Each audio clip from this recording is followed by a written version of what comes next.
فرش التراب يضمني. ڈاکٹر صاحب دو سوال ہیں، اور ایک پہ ابھی ذکر ہو گیا، وہی آپ نے ماشاءاللہ بڑی اچھی بات کر دی کہ وہ سکوت اختیار کرنا چاہیے. میرا بھی وہی سوال تھا، پہلا وہی کر دیتا ہوں کہ جن آیات میں ہمیں کہا گیا ہے، روکا گیا اللہ کی طرف سے کہ گستاخی کا معاملہ نہ ہو جائے، آپ کی آواز بھی اگر نبی صلی اللہ علیہ وسلم کی آواز سے بلند ہو جاتی ہے تو گستاخی ہو جائے گی اور آپ کے اعمال ضائع ہو جائیں گے اور ہمیں پتہ بھی نہیں چلے گا. اس میں اب میں گستاخی معاف بعض دفعہ محسوس کرتا ہوں. آپ کی ماشاءاللہ ہمیں اللہ نے رہنمائی عطا فرمائی ہے، ہم بڑے خوش قسمت ہیں، خاص طور پہ جب آپ قرآن پڑھتے ہیں. مجھے سچی بات ہے بڑا ایمان میں اضافہ ہوتا ہے. لیکن بعض دفعہ ایسا لگتا ہے کہ جیسے نبی صلی اللہ علیہ وسلم، دل کے حال اللہ جانتا ہے، میرا یہ یقین بھی ہے کہ انشاءاللہ تعالی جو ایمان کی سٹیج اللہ نے آپ کو عطا فرمائی ہے وہ کم لوگوں کو ملی ہوگی، میرا یہ یقین ہے. لیکن کبھی یہ خیال گزرتا ہے کہ شاید وہ تقریر کی روانی میں آپ کچھ ایسا کہہ جاتے ہیں یا ہو جاتا ہے جس سے یہ لگتا ہے کہ شاید یہ سرکار کی شان کے مطابق الفاظ نہیں ہیں، یا وہ ہمیں سمجھانے کے لیے آپ کہہ رہے ہوتے ہیں. تو اس لیے اس پہ تھوڑا سا یہ کر دیں کہ اگر بندے کی نیت 100% ہی صحیح ہے لیکن زبان سے ایسے الفاظ نکل جائیں جو نبی صلی اللہ علیہ وسلم کی شان کے مطابق نہ ہوں تو وہ گستاخی گنی جائے گی یا اس میں اللہ پاک معاف کریں گے. دوسرا سوال میرا یہ ذرا موجودہ دور کے بارے میں ہے کہ میں سمجھتا ہوں جتنا اللہ پاک نے آپ کو نام دیا ہے، آپ کو علم دیا ہے اللہ نے، یہ جو ہمارا سیاسی سیٹ اپ ہے، پولیٹیکل لوگ جو ہیں، ان کو میں یہ سمجھتا ہوں کہ آپ کو ضرور بلانا چاہیے. بڑے بڑے جو ہیں اس بات پہ کیا آپ یہ ذمہ داری محسوس اپنی نہیں کرتے کہ اس دور میں یہ جو اسلام کو بدنام کر رہے ہیں اور یہ جو عجیب عجیب سی توجیہات پیش کرتے ہیں ماڈرن، میں یہ سمجھتا ہوں، میں آپ کو اپنا قائد مانتا ہوں، دینی قائد مانتا ہوں، دنیاوی قائد مانتا ہوں، میں یہ سمجھتا ہوں کہ آپ کو ایک دفعہ ان کو بلا کے، 2 دفعہ بلا کے، 4 دفعہ بلا کے کم از کم یہ تو کہنے جوگے ہو جائیں کہ ہمارا دین صحیح ہے، ہم صحیح ہیں، لوگوں کو صحیح بتا سکیں انٹرنیشنلی. یہ جو ہماری طرف آتے ہیں کہ یہ فنڈامنٹلسٹ غلط ہیں، یہ تاثر دور کرنے کی آپ کوشش کریں، اللہ آپ کو جزا دے. اور دوسرا فرمائش ہے تیسری کہ ڈاکٹر ذاکر نائک کا اگر کوئی ارینج کر دیں ایک دفعہ، ہم ماشاءاللہ آپ کے وہ آپ کو پسند کرتے ہیں تو ایک دفعہ پاکستان میں ان کو دعوت دیں، اگر پاسبل ہو تو ہمیں 1-2 ان کے لیکچر سننے کو مل جائیں. شکریہ. پہلی بات تو یہ ہے کہ اصل میں جو بسا اوقات میرے تقریر کے دوران بظاہر محسوس ہوتا ہے کہ اس میں حضور کا نام آیا ہے اور ہم نے درود نہیں پڑھا، صلی اللہ علیہ وسلم نہیں کہا ساتھ ہی، وہ اصل میں اس پس منظر میں ہوتا ہے کہ اگر میں یہ کہہ رہا ہوں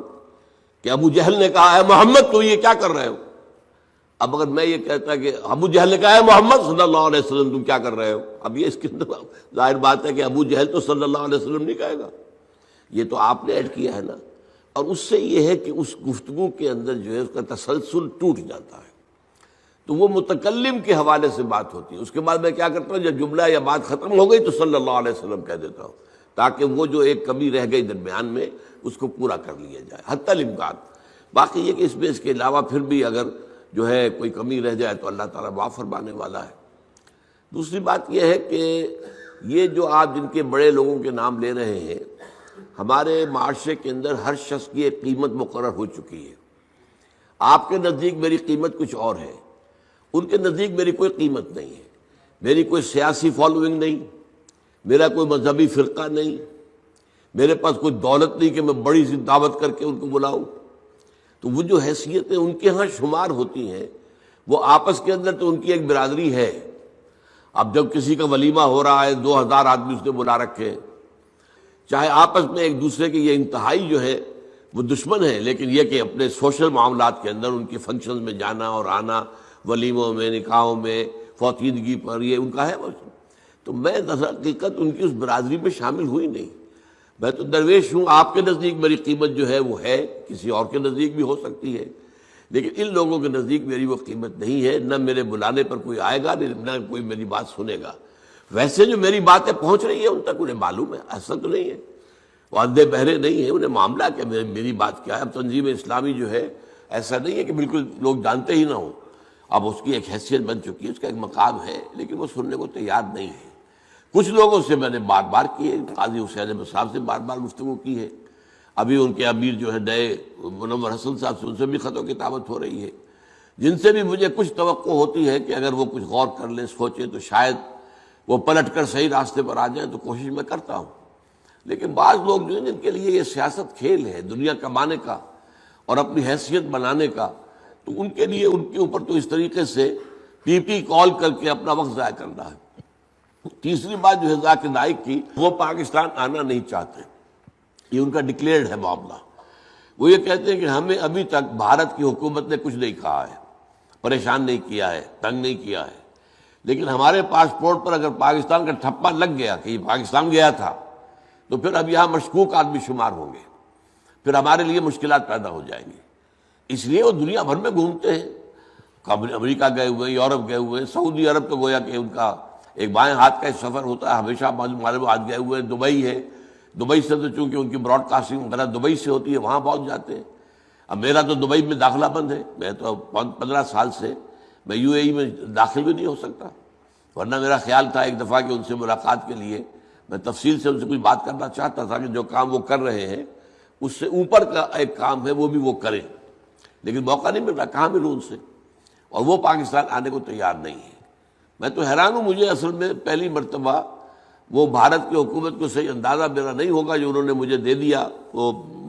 ویزا، لیکن اب تو وہ ویزا دینے کو تیار نہیں ہے مجھے. تو اسی طریقے سے ان کا معاملہ ہے، ان کو یہاں پر شاید ویزا تو مل جائے، لیکن یہ کہ وہ ان کا کہنا یہ ہے کہ وہاں کی حکومت سے پھر ان کا معاملہ خراب ہو جائے گا. هي الحلقات تحفظني بآيات من القرآن، هي الحلقات تملأني بحب المصطفى العدنان.